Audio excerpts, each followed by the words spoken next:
Welcome to simply Shenba. இன்னைக்கு நம்ம மலை நெல்லிக்காய் வச்சு ஜாம் எப்படி செய்யலாங்கிறதாங்க பார்க்க போகிறோம். நான் பார்த்தீங்கன்னா 300 கிராம் அளவுக்கு நெல்லிக்காய் எடுத்திருக்கேன். 400 கிராம் அளவுக்கு மண்டை வெல்லம் எடுத்திருக்காங்க. உங்களுக்கு இனிப்பு கம்மியாக வேணும்னா இதுவும் நீங்கள் 300 கிராமே எடுத்துக்கலாம். குழந்தைகளுக்கெல்லாம் கொடுக்குற மாதிரி இருந்தால் நம்ம கொஞ்சம் அதிகமாக வெல்லம் சேர்த்தாதான் நல்லா இருக்கும். இல்லைன்னா நெல்லிக்காய் கொஞ்சம் துவர்ப்பாக இருக்கும் இல்லையா, அதுக்காக தான். இப்போ ஃபர்ஸ்ட் நம்ம நெல்லிக்காவை இட்லி பாத்திரத்தில் ஆவியில் வேக வச்சு எடுத்துக்கலாம். இது பார்த்தீங்கன்னா ஒரு 5 நிமிஷம் நமக்கு வெந்தால் போதும். லைட்டாக இது விரிஞ்சு வர்ற மாதிரி இருக்கிற ஸ்டேஜில் நம்ம அடுப்பை ஆஃப் பண்ணிக்கலாம். இது வேகட்டும், நெல்லிக்காய் வேகட்டும். அதுக்குள்ளே நம்ம இந்த மண்டை வெல்லத்தை கொஞ்சம் தண்ணி விட்டு கரைச்சி எடுத்துக்கலாங்க. பாகுபதம் தேவையில்லை, நமக்கு இது கரைஞ்சா போதும். ஒரு 1/4 டம்ளர் தண்ணி சேர்த்துக்கலாம்.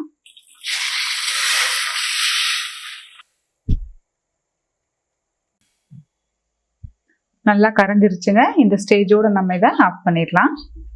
இப்போ வச்சு நம்ம 5 மினிட்ஸ் ஆச்சுங்க. நெல்லிக்காய் நல்லா வெந்திருக்கும். நம்ம இப்போ எடுத்துடலாம்.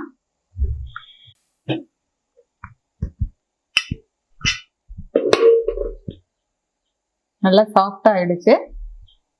இப்போ இதை எடுத்துட்டு நம்ம கொஞ்சம் இதை ஆற வைக்கலாம். மிக்சி ஜாரில் போட்டு நம்ம நல்லா நைஸாக கொஞ்சம் அரைச்சி எடுக்கணும். நெல்லிக்காய் சூடு ஆறுனதோ அதில் இருக்கிற விதையெல்லாம் எடுத்துட்டு வச்சிருக்காங்க. இப்போ இதை நம்ம ஒரு ட்ரையான மிக்சி ஜாரில் போட்டு அரைச்சி எடுத்துக்கலாம். இப்போ அடுப்பில் ஒரு பாத்திரம் வச்சுருக்காங்க.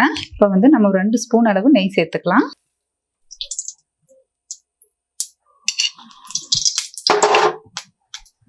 நெய் சூடாயிடுச்சுங்க. இப்போ நம்ம இந்த அரைச்சி வச்சிருக்கிற நெல்லிக்காவை அதில் சேர்த்துக்கலாம்.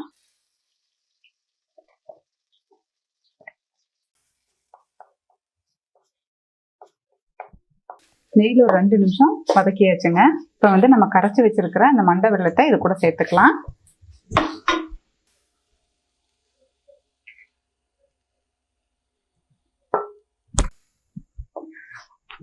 இப்போ இது நல்லா கலந்து விட்டுடலாம்.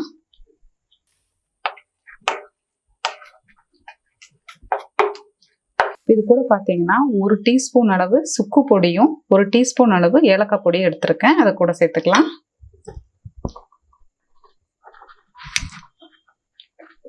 நல்லா மிக்ஸ் பண்ணி விட்டுருங்க. அடுப்பை லோ ஃப்ளேமில் வச்சுக்கோங்க. நல்லா ஒரு ஜாம் பதத்துக்கு வந்துருச்சுங்க. அடுப்பை மட்டும் லோ ஃப்ளேமில் வச்சு நம்ம கிளறணும். இதோட நம்ம அடுப்பை ஆஃப் பண்ணிடலாம். ஜாம் ரெடி ஆயிடுச்சுங்க. இந்த ஜாம் பார்த்தீங்கன்னா நீங்கள் சப்பாத்தி, பிரெட், தோசை எல்லாத்துலேயுமே வச்சு சாப்பிட்லாம். குழந்தைகளுக்கு பார்த்தீங்கன்னா ரொம்ப பிடிச்ச மாதிரி இருக்கும். அதுக்காக தான் பார்த்தீங்கன்னா நம்ம வெல்லம் கூட அதிகமாக சேர்த்துருக்கோம்.